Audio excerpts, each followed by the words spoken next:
Absolutely beautiful day here in Orchard Park to watch the Bills and OTAs for the first time. Officially, they took the field for the first time of OTAs on Monday. Our first look here on Tuesday. John Scott, Lindsey Moppert, Jonathan Acosta here, the Channel 2 sports team.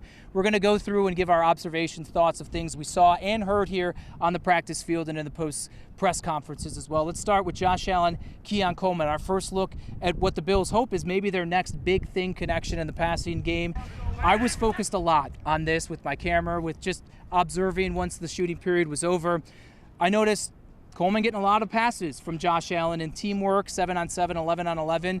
It's a no contact, so you take it for what it is. I also did see some moments of miscommunication. Coleman goes one way, Josh throws it another. Completely normal. It's so early here and them working together. Lindsey, from what you saw and heard, what pops with the Allen-Coleman connection at this point? Yeah, Josh Allen said during his press conference today, he said, I don't know if you guys know this, but he talks a lot.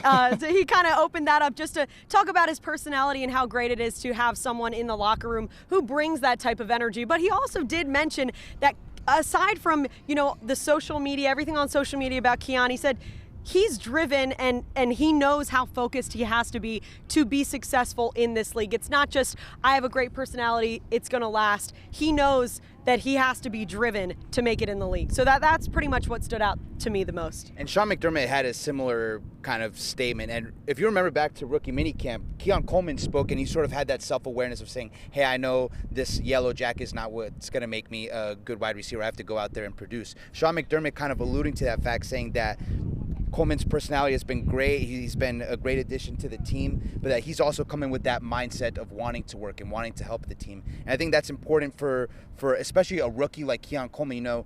Sometimes it takes a little bit of time to develop that maturity that some of the vets have. So for a guy like Coleman to show that maturity level as a rookie, I think is pretty impressive. As for the rest of the group, because there's a lot of new faces beyond just the rookie Coleman here, Valdes-Scantling, Chase Claypool, Curtis Samuel, who I'll be honest with you, I kind of forgot about him because it's KJ Hamler as well. There's some other guys. I'll start with this. Chase Claypool is a big dude, and I'm a big dude, and I'm looking at him at 6'4", 6'5", doing an interview after practice, and that dude is a big player.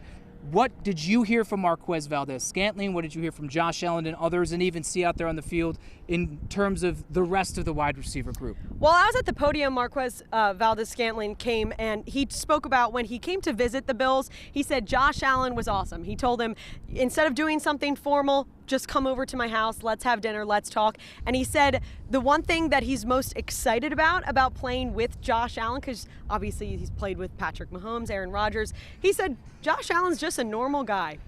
Which I thought was funny. I mean, Josh Allen, he really is just a normal, cool guy. So his comments about him and how excited he was to play definitely stood out. And you mentioned specifically Chase Claypool. One of the plays that stood out to me from watching practice was there was an underthrown kind of deep pass, and Claypool kind of went up over the defensive backs and came down with it. Obviously, that's just one play in a long practice. There are other wide receivers who made plays, but specifically to Claypool, that was a play that stood out to me. And he also we talk about maturity with Coleman. Claypool kind of sounded at least like a guy who's maybe developed some of that and kind of realizes where he is at this stage in this career, where he was a second-round draft pick by the Pittsburgh Steelers, had 2 impressive first seasons with the Steelers playing with Ben Roethlisberger, and since then hasn't been able to refine that form. It's something that Sean McDermott alluded to, and something that Chase Claypool, when he spoke with the media today, kind of sounded like a guy who realizes, hey, this is a really good chance to sort of revitalize my career playing with a quarterback like Josh Allen. I was not a fan of the Claypool signing. I'll be perfectly honest about it. And a lot of it was maybe off the field, the personality-driven stuff. But hearing him speak here after practice, it's almost like he's been humbled to a point of understanding this is maybe the last opportunity he has of going from a second-round pick who was produced to accepting the reality of he is vastly underperformed and people are doubting him, and he's embracing the idea of playing all 4 units of special teams, wanting to do that, where at previous stops in his career, he maybe would be out there, but he didn't want to be out there. He understands it's almost a mode of survival for him to remain in the National Football League. And we oftentimes hear the Bills say we want to make these guys become the best versions of themselves. It is so early in such a small sample size, and just hearing from him once. But it sounds like Claypool maybe has that already at the forefront of it's time for me to be the best version of myself. And that's something that's going to take because the Bills have several of those. You've called them kind of like dart throws. Claypool is one of those. But when you think about like roster locks at wide receiver, right? You assume Keon Coleman, Khalil Shakir, and Curtis Samuel. But then you have all these veterans that they've signed fighting for 2 or 3 places. You have Marquez Valdes-Scantling, you have Chase Claypool, KJ Hamler, who they signed before the season even ended when Buffalo was still in the playoffs. You have a guy like Justin Shorter, who's back, Mackle Hollins. There's a lot of guys competing for a limited number of spots. So it's that sort of mentality of doing whatever it takes to make this team, help this team win, that may be the difference in someone making the team, making it past training camp, and being on the regular season roster. Another comment that I wanted to make about Mackle Hollins, actually, another guy who will be fighting for a spot. It's his hair, right? Yes, it's his hair, of course. Well, I love that you can maybe relate with him because his flow was just going. He's very easy to find, which I do love out on the field. But no, Josh Allen today, which I was a little taken back by, giving him a very early shout out, Mackle Hollins. He said, Josh said he's already bringing an edge to that group, and he said he was so impressed by how much he's pushing those guys. He said, he's talking good, he's talking bad. We can assume what that means. But no, he had a lot of high praise already for Mackle Hollins. And he referred to Hollins in another context too, and he was talking about sort of getting adjusted to all the new faces and everything. Some of those new faces are veteran guys, and he mentioned specifically 2 veterans, and Marquez Valdes-Scantling and Mackle Hollins as some of the maybe new faces in the wide receiver room who are making their voices heard, because there is going to have to be new leadership in that room with Stephon Diggs and Gabe Davis gone. Understand, this portion of the offseason program, there's no contact. We actually did see a pretty scary collision between Khalil Shakir and Taylor Rapp, where boom, boom, and Shakir, I don't know if he ever returned to practice, but I spoke with him afterwards, so he was definitely okay. But it was a scary moment here. But those are the exceptions to the rule. Sean McDermott actually pretty ticked off that it actually got to that point. Kind of gave the defense a good earful of saying, hey, no contact. We've got to keep everyone safe. But so it kind of skews some of the areas of the roster and this organization and team that you can really evaluate. When it comes to running back, they're not really handing the ball off. It's not contact at the offensive line. But I think something maybe, and it's early and maybe it's an overreaction, is the idea that the running backs in the passing game is going to become more of a focal point with Joe Brady as the offensive coordinator in the full time. And it's not just James Cook. It's Ray Davis. We know what Ty Johnson can do in the receiving game. Even Darrington Evans is a guy. I don't know if he'll make the team. Probably not. But he's proficient in that as well. It's something that has stood out to me, Jonathan. I know you mentioned it as well. Yeah, and you think back to what the Bills' running back room looked like week 1 last year. It was James Cook, but then it was also Latavius Murray and Damian Harris, 2 running backs who aren't necessarily known for their receiving prowess. So when you think back now to this season and you think of James Cook, right, we've seen what he can do catching the ball. A few drops here notwithstanding. But Ray Davis, how much they talked about him catching the ball out of the backfield in his time at Kentucky. And even a guy like Ty Johnson, who came into the team midway through last season, but we saw what he could do out of the backfield. It just seems like this running back room as currently constructed is more well-rounded in both carrying and catching the ball than it was last year. I'm going to go to the defensive side because that's where Lindsay was most of the afternoon, especially during the individual portions here. And let's actually start with a little pause with defense and some offense. Injury updates that we got here, most notably an update on the status of Matt Milano. Yeah, Matt Milano, before we even went out to practice, Sean McDermott had talked about that. We probably are not going to see him actually out on the field participating in anything until training camp. We did see him out there today, but just in practice clothes. He was not participating in anything. A couple of other injury updates. Mike Edwards, safety Mike Edwards, McDermott also mentioned that he had a bit of some shoulder problems that he said will probably go on for the next couple of weeks. So we did not see him. He was out there as well.